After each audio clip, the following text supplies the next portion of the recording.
Je me dis, moi, je mets en marche les 20 minutes, pile, si Dieu veut 20 minutes. Pile. C'est bon? C'est pas. Alors, chers amis, donc on est dans la paracha, justement, entre Béchala et Yitro, entre traverser la mer, recevoir la Torah. Et quand on est devant la mer, on ne sait pas quoi faire. On a vu hier les 4 équipes, les 4 avis différents du peuple juif. Qu'est-ce qu'on fait? Une partie veulent retourner en Égypte. Kitovlanu bemitzrayim uten bemitzrayim uten miyad hamidbar. Préfèrent d'être enterrés en Égypte. Une autre équipe, ils disent non, on va se combattre. Les autres, ils disent on fait rien. Une autre équipe, il dit on va prier. Et Hachem répond à toutes les équipes. Comme vous avez vu l'Égypte, Asher item et Mitzrayim ayom lo tosifu lirotam od ad olam. Vous n'allez jamais revoir les Égyptiens. Donc, vous inquiétez pas. Faire la guerre, Hachem ilachem lachem. Hachem fait la guerre pour nous. Prier, c'est pas le moment. Atem taharishun. Alors quoi? Avancez. Et le Midrash, chers amis, il amène notre situation à l'époque comme une Yona, colombe en français, qu'elle est en train de courir partout. Elle essaye de se sauver. Elle arrive dans un rocher pour elle a trouvé un petit trou. Elle veut se cacher. Et qui c'est qui sort du trou? Un serpent. Et alors, qu'est-ce qu'elle va faire, la pauvre la Yona, si c'est nous? On doit avoir peur ou doit avoir peur? On doit avoir peur. Mon cher Rabbeinu nous dit Al tirao, itiatsevu ou et yeshuat Hashem. Vous inquiétez pas. Et après la suite, tout le monde connaît le Midrash. Nachshon ben Aminadav qui a sauté dans la mer. Et jusqu'à que l'eau n'est pas arrivée là, c'est là qu'elle s'est ouverte. Ce qui veut dire, est-ce que pour nous, dans notre vie, il faut qu'on arrive des fois à des situations jusqu'à là, et c'est que là que ça va s'ouvrir, ou ça peut... On aurait préféré que ça va se dégager avant. Voilà un peu le sujet d'aujourd'hui, notre confiance à Hachem, jusqu'à où on peut y aller avec, et même, il faut une base pour cette confiance. Parce que là, Hachem, il a dit au peuple d'Israël, vous inquiétez pas, avancez. Donc on a une promesse d'Hachem. Mais dans notre vie, est-ce qu'on a une promesse que le travail que je suis en train de faire, c'est ça qui va me donner la réussite? Ou le docteur que je dois aller voir, c'est lui qui va me soigner? Alors, chers amis, on va essayer de comprendre dans le petit cours aujourd'hui quel message je peux appliquer de notre situation à l'époque et aujourd'hui. Je tiens à rajouter ce qui a été dit au nom de Rabbi de Lubavitch, que avec la guerre d'Amalek, à la fin de Parashat Béchala, dans la même paracha, là Hachem il a dit à Moshe, Tsei ilachem ba'Amalek, va te combattre. Alors encore plus, je ne comprends pas. Là contre les Égyptiens qui sont derrière, Hachem il dit, ne faites rien, je m'occupe de tout. Et là Hachem il dit, va combattre. Alors, dans ma vie aussi pareil, j'ai des situations, je me trouve, est-ce que je dis Hachem, je ne sais pas quoi faire? Fais pour moi, Hachem, entre guillemets, il va me dire c'est bon, je m'en occupe, ou il va me dire non, il faut, tu vas toi te combattre. Et là, je vais t'aider. Et justement, on a fait la guerre avec Amalek, Moshe a levé la main et on a gagné. Le Rabbi de Lubavitch y répond, chers amis, très beau aussi, et c'est un message pour notre vie, que quand c'est une guerre physique, pas contre la Torah, contre les Juifs, parce qu'on ne les aime pas, ou parce qu'ils sont trop forts, ou parce qu'entre guillemets, ils ont pris des terrains. On n'est pas un peuple qui cherche la guerre. Jamais on a voulu une guerre. On est toujours, même Tzahal, c'est les initiales, Tseva, Hagana l'Israël. On les défense toujours. On n'est pas un peuple qui aime se combattre avec la main, Yadaim, Yadé Esav. Akol Kol Yaakov. Les mains de la guerre, c'est Esav. Nous, c'est la Torah. Alors quand il y a des pays qui veulent nous attaquer, Hachem ilachem lachem ve'atem taharishun. Laissez Hachem s'en occuper, de toute façon on ne peut rien faire. On ne va pas se mêler dans une guerre du monde, nous les petits, peu importe, des bombes atomiques, etc. et tout, c'est pas notre travail. Mais par contre, quand il y a un peuple ou une personne, ou un Yetzer Hara, peu importe, quelqu'un qui rentre dans la catégorie Amalek, que lui il veut attaquer pas que le juif physiquement, spirituellement, la Torah, il veut nous gêner d'étudier la Torah. Là, ce qu'il dit Hachem, c'est ilachem ba'Amalek. Là, tu dois te combattre. On a donné un exemple très simple. Le matin, voilà, c'est le Amalek classique. Le matin, tu es dans la couette, peu importe, il fait froid ou chaud, Vous savez que l'Amalek, il a toujours des excuses. Hein. Ouais. Quand c'est l'hiver, il va te dire c'est froid, etc. et tout, reste au lit. Quand c'est l'été, Il est chaud. il a une autre tactique. Tu as dormi très tard, les nuits sont courtes, reste un petit peu. Alors, c'est Amalek ou pas? Ouais. Qu'est-ce que je fais? Je dors et je dis à Hachem, occupe-toi de ces pensées-là. Enlève-les-moi, comme ça je peux me lever, non? Ah non, non, pas du tout. Dans ce cas-là, tu vas t'endormir, tu vas rater Shacharit, tu vas rater toute ta journée, parce que c'est pas le moment de dormir. C'est le moment, Tsei lachem ba'amalek. Je vais traduire, sors du lit. C'est à toi de combattre, c'est à toi de gagner ce Yetzer Hara qui vient. Et ça, c'est un exemple. Il est là toute la journée, il se déguise. Hein. Une fois c'est Amalek, une fois c'est Yetzer Hara, une fois c'est le Satan, avec plusieurs réseaux. Donc dans ce cas-là, chers amis, il faut faire un effort. On passe à notre vie, chers amis. Il y a eu une guerre en Israël qui est très connue entre Goliath et David Ameller. Bien avant, Goliath, pendant 40 jours, il sortait tous les jours, chers amis, et qu'est-ce qu'il disait? Je vous lis ce qui est marqué, c'est Shmuel Aleph, chapitre 17. Vaïgash apelishti, hashkem va'erev, vaïtiatsev arba'im yom. Ce Pelishti, hein, on va dire palestinien, malgré que ça sonne un petit peu pareil, 40 jours, hashkem va'erev, le matin et le soir. Il sort pour faire quoi? La Gemara Sota, chers amis, extraordinaire. C'est une Gemara Sota, page 42. Elle dit la Gemara, à l'heure de Kiryat Shema le matin et à l'heure de Kiryat Shema le soir, ce Goliath, il sortait pour justement empêcher le peuple d'Israël de faire le schéma. Regardez comment le représentant d'Amalek de tout à l'heure, qui t'empêche à se lever le matin, même si tu t'es réveillé, il continue, ne fais pas schéma. Il vient gêner et faire du bruit, car ce Goliath, il savait que le peuple d'Israël, avant de faire une guerre, comme elle raconte la Torah dans Chumash Devarim, le Kohen Agadol rassemblait tout le monde. Shema Israël atem kerevim hayom la milchama al yerach levavechem al tiraou. Ce qui veut dire, le Kohen Gadol, il disait, Shema Israël, écoutez le peuple d'Israël. Si vous faites Shema tous les matins et le soir, vous inquiétez pas, vous allez gagner. Ce qui veut dire que pour avoir confiance à Hachem et que la confiance marche, il faut avoir une base. Hachem lui dit, fais la base, basique. Hein. Fais le schéma le matin, le soir, je te garantis de gagner. Ce qui veut dire que Goliath, ce Amalek, il connaissait très très bien cette Gemara, et lui gênait le peuple d'Israël pour qu'ils ne vont pas faire schéma et pour qu'ils vont avoir très peur. Et ils ont eu très peur. Très peur que même Shaoul, le roi de l'époque, son fils Jonathan, c'est marqué dans le Navi, ils ont eu tellement peur que le seul qui a pu lutter, si ça se dit comme ça en français, et combattre contre Goliath, c'est qui? David. Comment? Qu'est-ce qu'il a comme base? Qu'il a une garantie qu'il va gagner. Et voilà, chers amis, on arrive dans le point extraordinaire de notre cours. Comme David Ameller était berger, et comme il a eu des petites histoires où naturellement, ce sera avec le lion, Minahari, ce sera avec le dove, le nours qu'il est venu attaquer, et que naturellement, il devait perdre les moutons, les brebis, etc.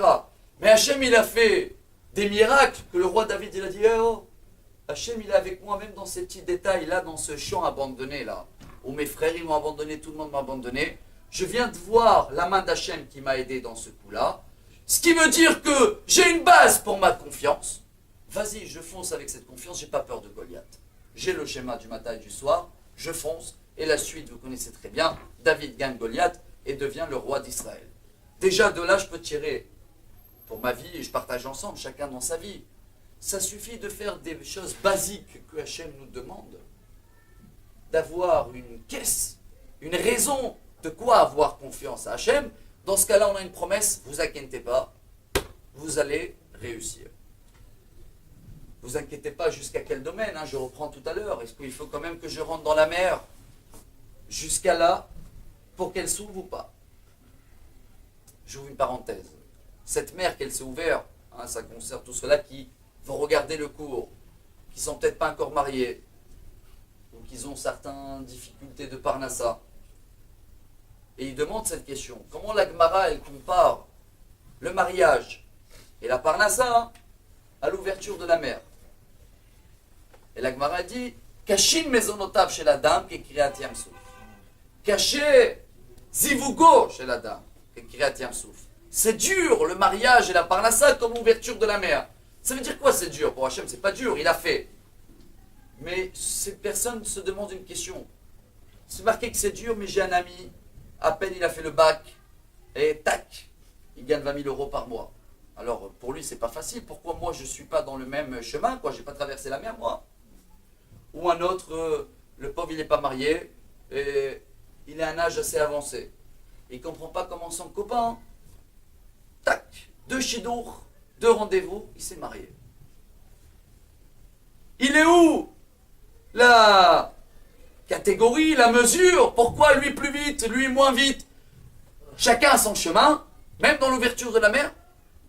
La réponse est oui, est très belle.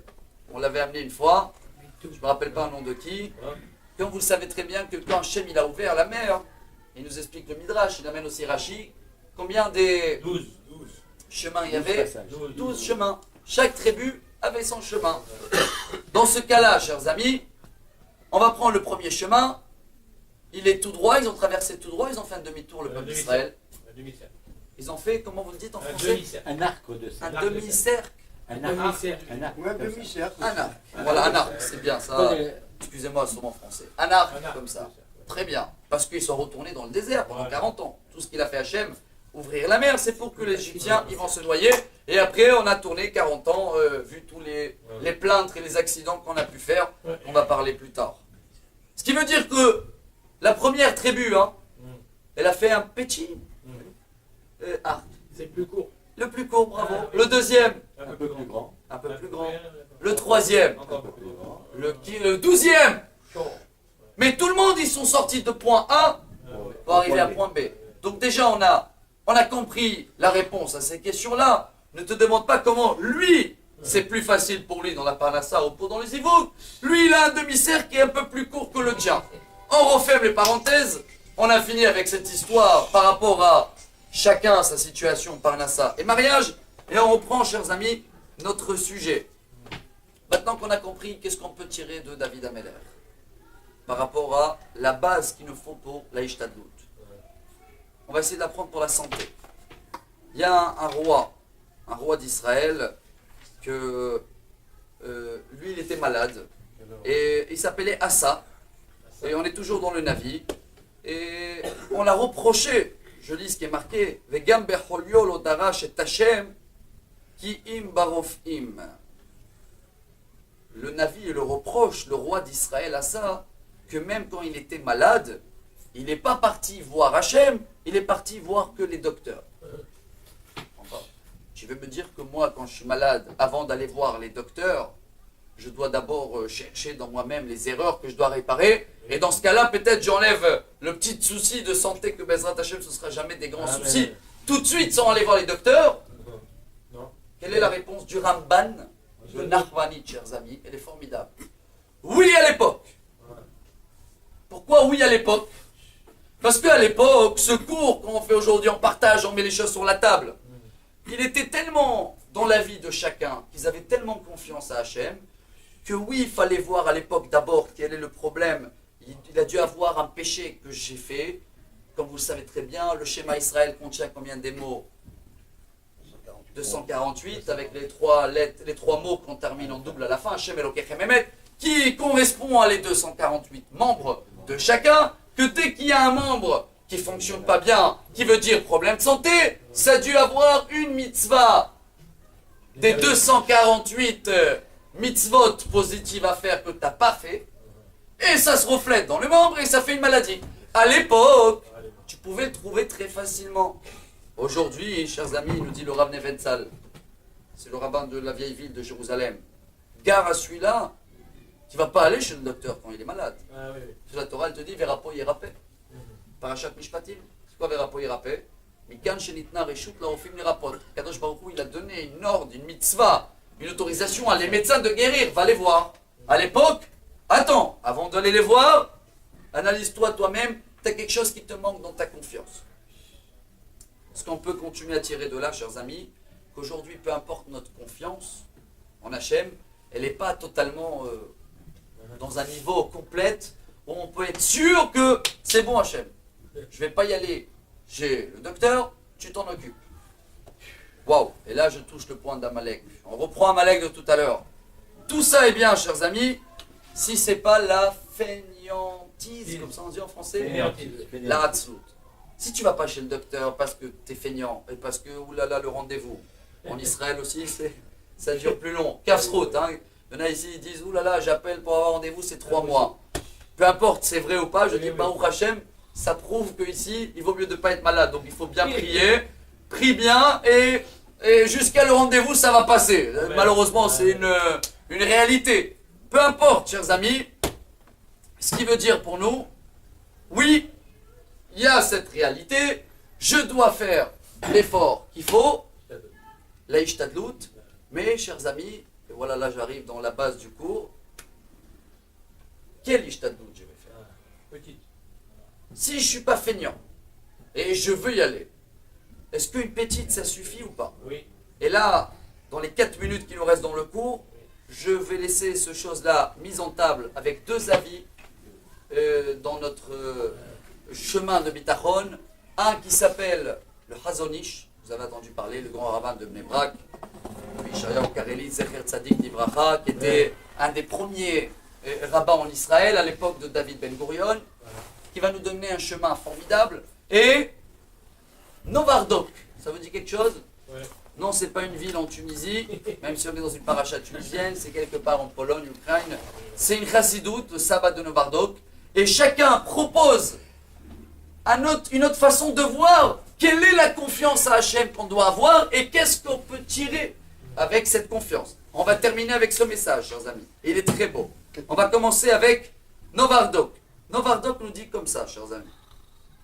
On a donné un exemple Shabbat. J'achète un ticket de loto.